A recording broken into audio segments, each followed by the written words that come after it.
everybody. Happy Friday.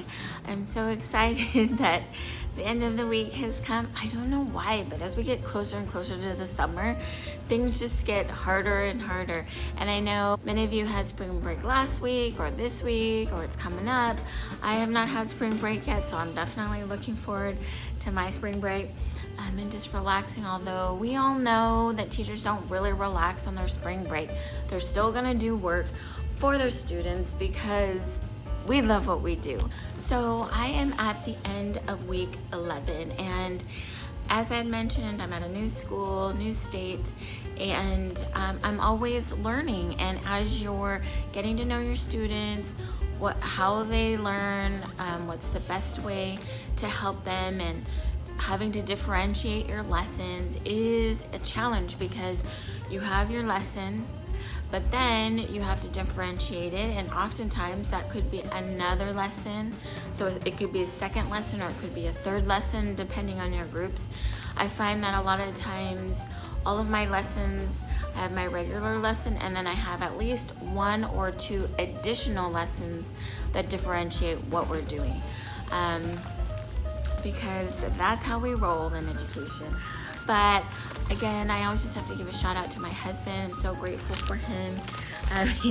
He helped me laminate 6 sets of cards when I was teaching elements of a story to my students. So we're talking about characters, setting, major events, and the problem and the solution that they come to. And as we were writing, some of the kids struggled with writing, some of the kids struggled with, what?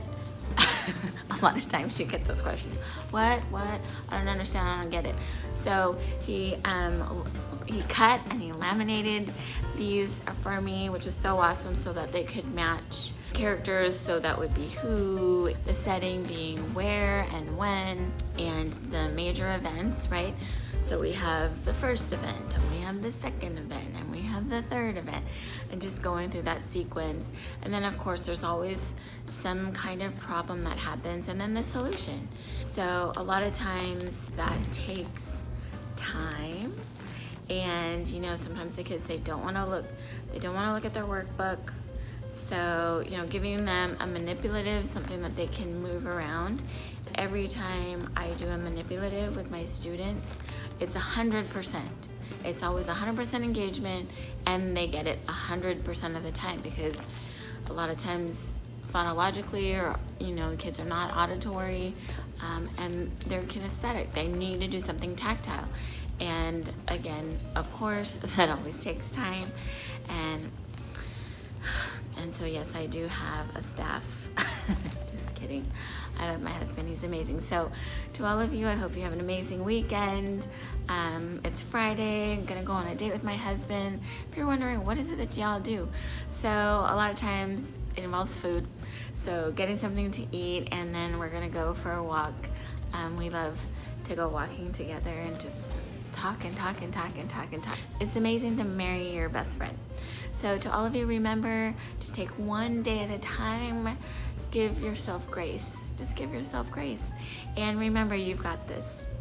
If you like this video, don't forget to click like, subscribe, share with a friend who you think might need these little tips. Leave a comment below and let me know something that you've done in your classroom that has helped you with differentiation. And until next time, we'll see you then.